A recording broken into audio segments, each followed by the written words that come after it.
And I'd like to take just a few minutes to correct the record on a few points that have come out in the last several hours.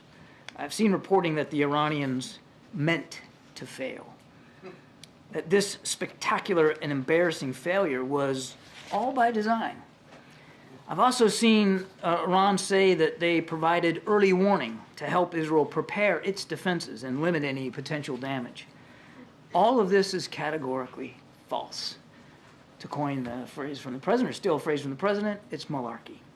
This attack failed because it was defeated by Israel, by the United States, and by a coalition of other partners committed to Israel's defense. So let's be straight. Given the scale of this attack, Iran's intent was clearly to cause significant destruction and casualties. Iranian leaders launched so many missiles and other munitions because they knew that many were going to be defeated. But the aim was to get as many of them through Israel's defenses as possible. Now, I've also seen this speculation about messages passed forth and warnings. We did receive messages from Iran, and they received messages from us too. But there was never any message to us or to anyone else on the time frame, the targets, or the type of response. In fact, before yesterday, it was presumed that 100 ballistic missiles might overwhelm even the best defensive systems. That was Iran's intent, and as you all saw for yourself, it didn't work.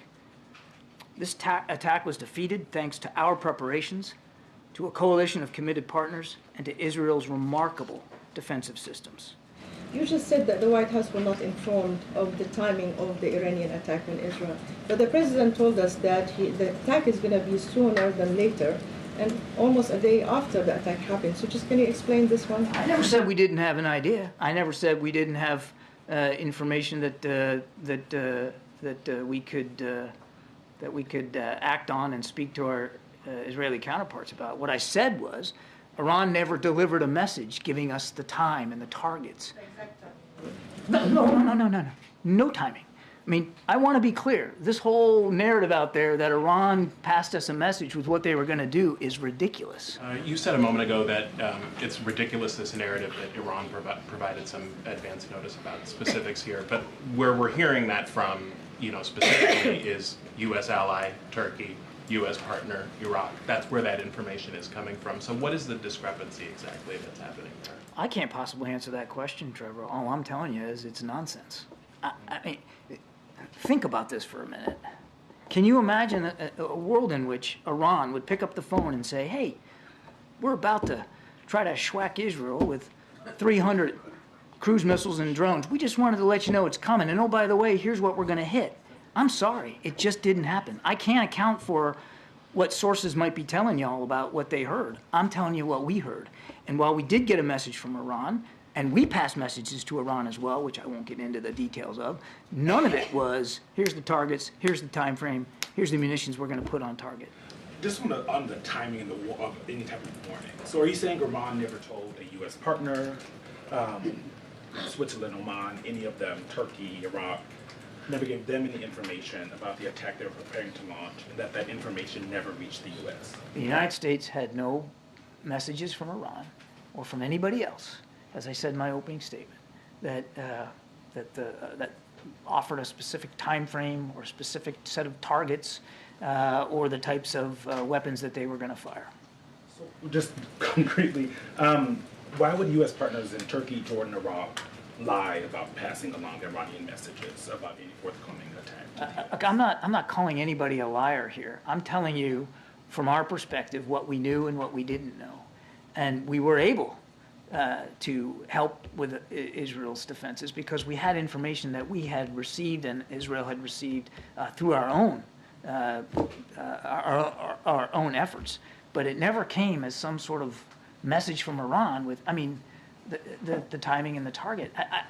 It kind of boggles my mind that anybody would believe that Iran would pick up the phone and tell the United States, who they know, who they know is been very, very directly involved with helping Israel defend itself and very public about doing that and detail the times and the targets. Look, this to me seems like a lot of, Monday morning quarterbacking kind of stuff, woulda, coulda, shoulda, and maybe they want to make it appear like, this was some sort of small pinprick of an attack that they never meant to succeed.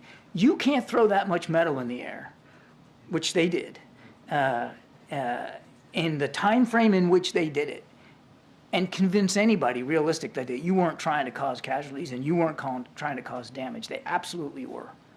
But at the end, you understand the reason why the question about advanced knowledge, because the president did come back early, and I think you spoke I didn't to it say, I never said we didn't have an advanced sense of what I said was, we didn't get that sense from the Iranians sending us a telegram. Right.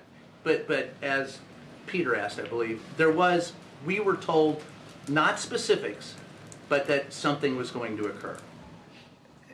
No. It's not about being told. I think you all understand. We have lots of tools and vehicles through intelligence and other information methods to glean a picture of what an adversary may or may not do. Now, sometimes it's right. Sometimes it's not 100% right. We had a good sense of what Iran was planning to do, and we achieved that level of situational awareness on our own and working with our Israeli counterparts. The idea that Iran sent us an email or picked up the phone and told us what they were planning to do is just ludicrous. It didn't happen. I don't know how else to be more clear about it.